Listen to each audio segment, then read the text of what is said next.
Hello అండి. అందరికీ నమస్కారం. ఈరోజు మళ్ళీ ఒక మంచి కథతో మీ ముందుకొచ్చేసాను. కథ పేరు 'తనదాకా వస్తే కాని'. ఈ కథను రచించిన వారు ఈదర శ్రీనివాసరెడ్డి గారు. ఇంకా కథ మొదలుపెట్టేస్తున్నానండి. కాఫీ, కాఫీ అంటూ నా మానాన నేను అరుస్తూనే ఉన్నాను. మీరేమో ఏమీ పట్టనట్టు పొద్దున్నే ఆ పేపర్ ముందు వేసుకుని కూర్చుంటారు. భర్త మీద చిరుకోపం ప్రదర్శిస్తూ కాఫీ కప్పును అందించింది వరలక్ష్మి.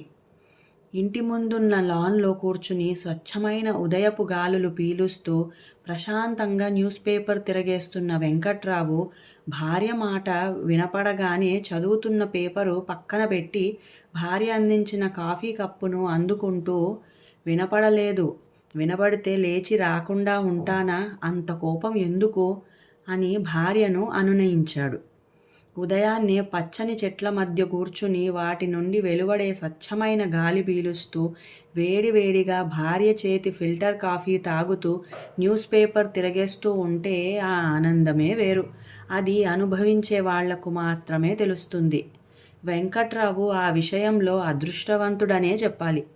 రిటైర్ అయిన దగ్గర నుండి తన ఇంటి చుట్టూ మొక్కలు పెంచడాన్ని వ్యాపకంగా పెట్టుకున్నాడు. ఇల్లు చిన్నదైనా ఇంటి ముందు లాన్, ఇంటి చుట్టూ మొక్కలు, ఇంటి మీద సన్నజాజి పందిరి పెంచడంతో వెంకట్రావు ఇల్లు చూడముచ్చటగా ఉంటుంది. పొదరిల్లులాగా. తను పెంచిన మొక్కలను చంటిబిడ్డల్లాగా చూసుకుంటాడు వెంకట్రావు. రోజూ ఉదయాన్నే వాటితో ఒక గంట పాటు గడిపి వాటి యోగక్షేమాలు చూసిన తర్వాతే ఏ పనైనా మొదలుపెడతాడు. త్వరగా తాగండి, మరీ చిన్నపిల్లాడిలా తాగుతున్నారు. అవతల నాకు వంటగదిలో పని ఉంది అంటూ నింపాదిగా కాఫీ తాగుతున్న వెంకట్రావును కసురుకుంది వరలక్ష్మి. రాత్రి నువ్వు నిద్రపోయిన తర్వాత అబ్బాయి ఫోన్ చేశాడు. కాఫీ తాగటం పూర్తవడంతో కప్పు భార్యకు అందిస్తూ చెప్పాడు వెంకట్రావు. కొడుకు మాట రావడంతో అప్పటిదాకా చిటపటలాడిన వరలక్ష్మి ముఖంలో ఆనందం వెల్లివిరిసింది. ఎంతైనా కన్నప్రేమ గదా. భర్త పక్కనే కూర్చుంటూ ఏమంటున్నాడు? కోడలు కూడా మాట్లాడిందా? మనవళ్ళేం చేస్తున్నారట? అంటూ ప్రశ్నల వర్షం కురిపించింది. పిల్లలిద్దరూ ఎదిగి వస్తున్నారు గదా. అక్కడి వాతావరణం చూస్తుంటే భయమేస్తోందట. హై స్కూల్ పిల్లలు కూడా విచ్చలవిడిగా డ్రగ్స్ వాడుతున్నారట.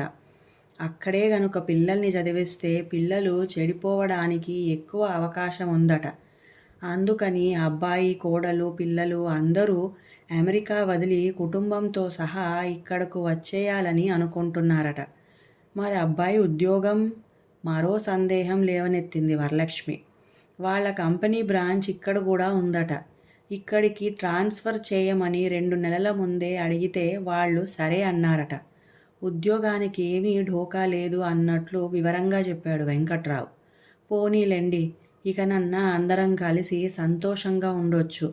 భగవంతుడు ఇన్నాళ్లకు నా ప్రార్థన ఆలకించాడు అంది గుండె నిండా సంతోషంతో వరలక్ష్మి. ఓ 4 రోజులు గడిచాక ఉదయాన్నే వెంకట్రావు బయటకు వెళ్ళటానికి బయలుదేరుతుండగా ఎక్కడికండి ఇంత పొద్దున్నే బయలుదేరారు అంటూ కాఫీ కప్పుతో ఎదురొచ్చింది వరలక్ష్మి. చెప్పాలా వద్దా అని ఓ క్షణం సంశయించి ఎప్పుడో చెప్పే బదులు ఇప్పుడే చెబితే మంచిదని నిర్ణయించుకున్న వాడిలా అబ్బాయికి వాళ్ళ ఆఫీస్ దగ్గర ఇల్లు వెతకడానికి వెళ్తున్నాను. ఇళ్ళ బ్రోకర్కి చెబితే ఈరోజు రమ్మన్నాడు. ఎండ పడకముందే వెళ్ళి వద్దామని బయలుదేరాను అని తను పొద్దున్నే బయటికి వెళ్ళే విషయం భార్యకు చెప్పాడు వెంకట్రావు. అదేమిటండి, అబ్బాయికి ఇల్లు వెతకటం ఏంటి?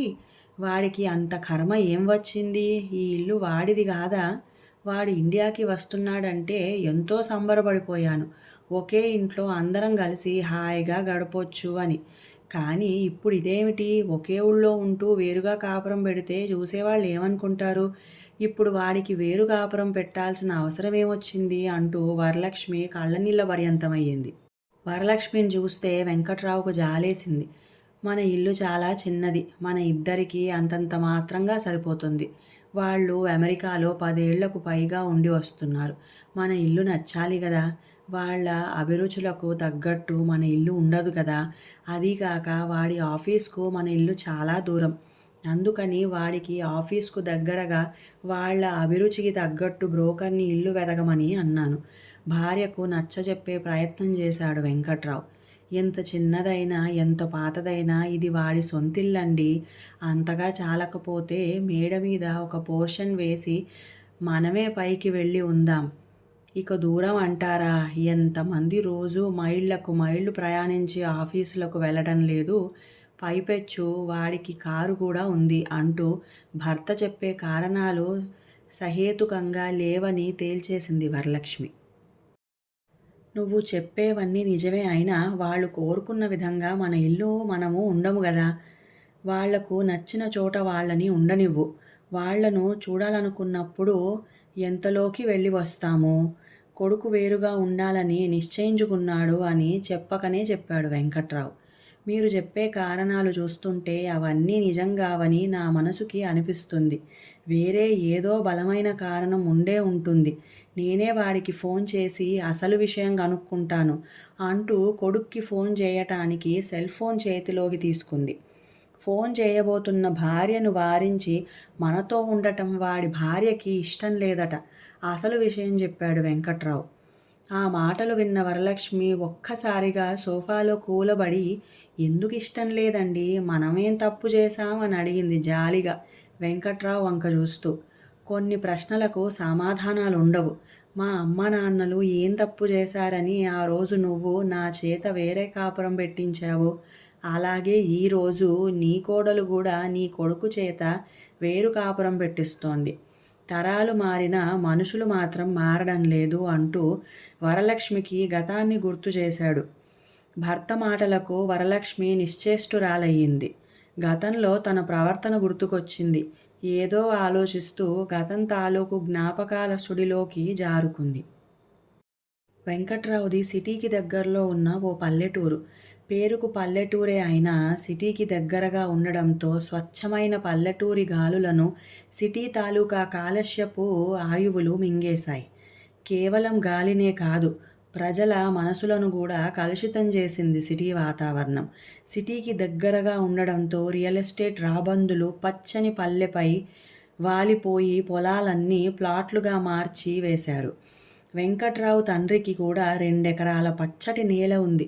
రియల్ ఎస్టేట్ దళారుల ప్రలోభాలకు ఏమాత్రం లొంగిపోకుండా ఆ 2 ఎకరాల్లోనే వ్యవసాయం చేస్తూ కుటుంబాన్ని గుట్టుగా సాగిస్తున్నాడు.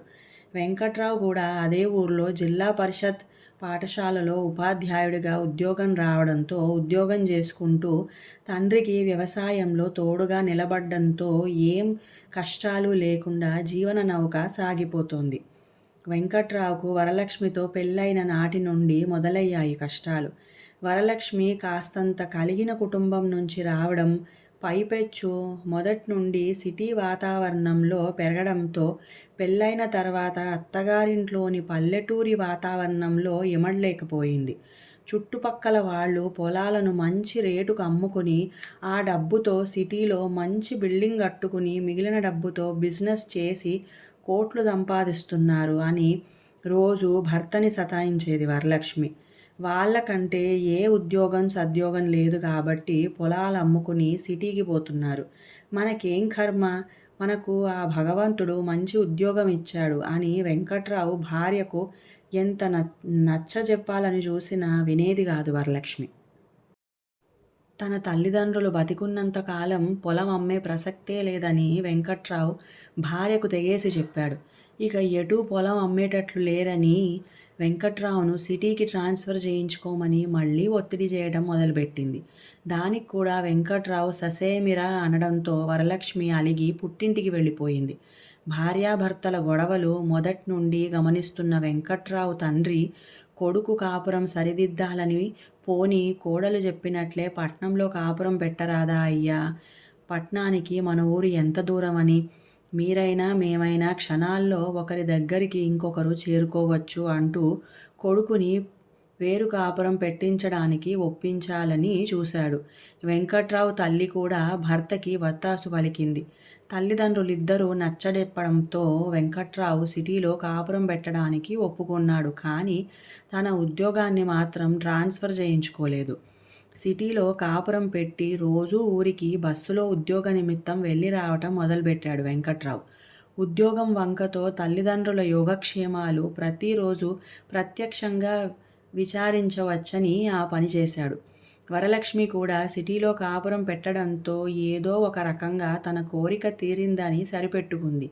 సిటీలో కాపురం పెట్టిన దగ్గర నుండి ఇంటి ఖర్చులు అమాంతంగా పెరిగిపోయింది. దానికి కారణం కూడా కొంతవరకు వరలక్ష్మే. ఎదురింటి వాళ్ళు పిలిచారని ఒకరోజు, పక్కింటి వాళ్ళు తోడు రమ్మన్నారని మరో రోజు, ఇలా వారానికి 4 రోజులు షాపింగుల పేరుతో పనికి వచ్చేవి, పనికిరానివి ఎడాపెడా కొనేస్తూ ఇల్లంతా సామాన్లతో నింపటం మొదలుపెట్టింది. పల్లెలో ఉండగా ఏనాడు తండ్రిని వెంకట్రావు ఒక్క రూపాయి అడిగిన పాపాన పోలేదు. పైపెచ్చు ప్రతి నెల ఎంతో కొంత తండ్రికి సాయం చేస్తూ వచ్చేవాడు. కానీ సిటీకి వెళ్ళిన 3 నెలల్లోనే తండ్రిని ఎదురు డబ్బులు ఇవ్వమని అడగాల్సిన పరిస్థితికి చేరుకున్నాడు వెంకట్రావు. అప్పటికి గాని పల్లెటూరి విలువ, అత్తమామ అవసరం తెలిసి రాలేదు వరలక్ష్మికి. కొడుకు కాలేజీ చదువులకు వచ్చేదాకా తండ్రి సహాయంతో అప్పులు లేకుండా ఏదోలా కుటుంబాన్ని నెట్టుకొచ్చాడు వెంకట్రావు. కానీ కొడుకు అమెరికా వెళ్తానని తన కోరిక బయట పెట్టగానే ముందు తన ఆర్థిక పరిస్థితి దృష్ట్యా వద్దనుకున్న తల్లి కొడుకులు ఇద్దరూ గట్టిగా పట్టుబట్టడంతో చేసేది లేక ఒప్పుకున్నాడు. కొడుకుని అమెరికా పంపాలంటే ఎంత లేదన్నా 10 లక్షలు కావాలి. 10 లక్షలు అప్పు అంటే మళ్ళీ వడ్డీతో కలిసి తడిసి మోపెడవుతుంది. ఒకవేళ ప్రావిడెంట్ ఫండ్ మీద అప్పు తీసుకుందామనుకున్నా అంత లేదు. అన్ని రకాలుగా ఆలోచించి చివరకు ఊళ్ళోని పొలం అమ్మటానికి నిశ్చయించుకుని తండ్రితో చెప్పాడు. ఇంతకాలం ఈ భూమిని సొంత బిడ్డలా చూసుకున్నాం. ఇప్పుడు నువ్వేమో ఆ పొలాన్ని అమ్మమంటున్నావు. కనీసం మేం బతికున్నంత వరకు అన్నా అమ్మకుండా అట్టిపెట్టరాదా అంటూ కళ్ళనీళ్లు పెట్టుకున్నాడు వెంకట్రావు తండ్రి రాఘవయ్య. ఆ మాటలకు ఏం జవాబు చెప్పాలో తెలియక మౌనంగా తలవంచుకున్నాడు వెంకట్రావు. ఏమయ్యా, ఈ ఆస్తి మొత్తానికి వారసుడు మన ఒక్కగానొక్క మనవడే కదా. వాడి భవిష్యత్తుకు ఉపయోగపడని ఆస్తి ఉన్నా ఒకటే, లేకున్నా ఒకటే. మనం మాత్రం ఇంకెంతకాలం బతుకుతాం అంటూ వెంకట్రావు తల్లి తన భర్తకు నచ్చజెప్పడంతో కాస్త మెత్తబడ్డాడు రాఘవయ్య. సరే, 1 ఎకరా అమ్మి డబ్బులిస్తాను. ఆ డబ్బుతో నీ కొడుకుని అమెరికా పంపు అని వెంకట్రావుకి అభయమిచ్చాడు రాఘవయ్య. తండ్రి ఒప్పుకోవడంతో కొండంత భారం నెత్తిమీద నుండి దిగిపోయినందుకు సంతోషించాడు వెంకట్రావు. వెంకట్రావు కొడుకు అమెరికా వెళ్ళిన తర్వాత అక్కడే ఉద్యోగం సంపాదించి స్థిరపడిపోయాడు. ఆ తర్వాత ఒక్కసారి మాత్రం ఇండియాకు వచ్చాడు. అది కన్న తల్లిదండ్రులను చూడటానికి కాదు, తన పెళ్ళికి. పెళ్ళైన నెలకు మళ్ళీ అమెరికా వెళ్ళి ఇప్పటి వరకు తల్లిదండ్రుల మొహం కూడా చూడలేదు. అంతా ఫోన్ల మీదే గడిచిపోతున్నాయి. అనుబంధాలన్నీ అలా ఫోన్లతోనే నడిచిపోతున్నాయి. ఏమిటో ఆలోచనలో పడ్డావు? వెంకట్రావు పిలుస్తుంటే మళ్ళీ ఈ లోకంలోకి వచ్చి పడింది వరలక్ష్మి. ఏదో తొందరపాటున నోట్లో నుంచి వచ్చేసింది.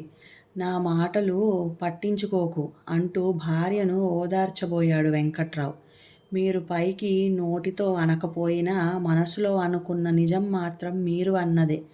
ఆ రోజు నేనెంత అవివేకంగా ప్రవర్తించానో ఇప్పుడు తలుచుకుంటే నా మీద నాకే అసహ్యం వేస్తోంది అంటూ సిగ్గుతో తలవంచుకుంది వరలక్ష్మి. ఏ విషయమైనా పిల్లలు వాళ్ళ తల్లిదండ్రుల నుండే నేర్చుకుంటారు.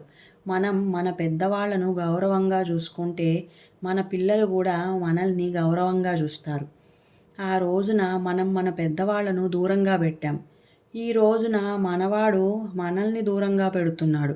ఇప్పుడు ఇంత దూరం, అంత దూరం అని బాధపడితే ఏం లాభం అంటూ కొడుకు తప్పేమీ లేదన్నట్లు భార్యను ఓదార్చాడు వెంకట్రావు.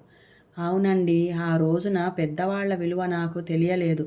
ఉమ్మడి కుటుంబాల్లో స్వేచ్ఛ ఉండదని చెప్పుడు మాటలు విని అలా చేశాను. కానీ అందరం కలిసి ఉంటే ఒకరికొకరం కష్టసుఖాల్లో పాలు పంచుకోవచ్చన్న జ్ఞానం లేకపోయింది. పాపిష్టిదాన్ని, మిమ్మల్ని మీ తల్లిదండ్రుల నుండి దూరం చేశాను. అందుకేనేమో భగవంతుడు నా కొడుకు కోడల్ని నాకు దూరం చేస్తున్నాడు అంటూ కళ్ళనీళ్లు పెట్టుకుంది. దిగులు పడకు, దూరమైనా దగ్గరైనా అంతా మన చేతుల్లోనే ఉంది. మా అమ్మా నాన్నలు మనకు సాయపడటంతో వాళ్ళ విలువ మనకు తెలిసొచ్చింది. అదేవిధంగా మనం కూడా అబ్బాయి పిలిచినా పిలకపోయినా వాళ్ళ ఇంటికి వెళ్తూ అడిగినా అడగకపోయినా అవసరాలకు సాయపడుతూ ఉంటే ఎలా అయితే నువ్వు మా అమ్మ నాన్నల విలువను గుర్తించావో అలాగే వాళ్ళు కూడా మన విలువను గుర్తిస్తారు. అప్పటిదాకా కాస్త ఓపిక పట్టక తప్పదు. భర్త చెప్పింది నిజమే అన్నట్లుగా తల ఊపుతూ భర్తతో పాటు కొడుక్కి మంచి ఇల్లు వెతకడానికి తను బయలుదేరింది. తమ మధ్య నెలకొన్న దూరం ముందు ముందు తగ్గకపోతుందా అనే ఆశతో. ఇంకా కథ సమాప్తం. ఈ కథ మీకు నచ్చినట్లయితే ప్లీజ్ లైక్ చేయండి, షేర్ చేయండి, మంచి కామెంట్ పెట్టండి, సబ్స్క్రైబ్ కూడా చేయండి. ఇంకా సెలవు.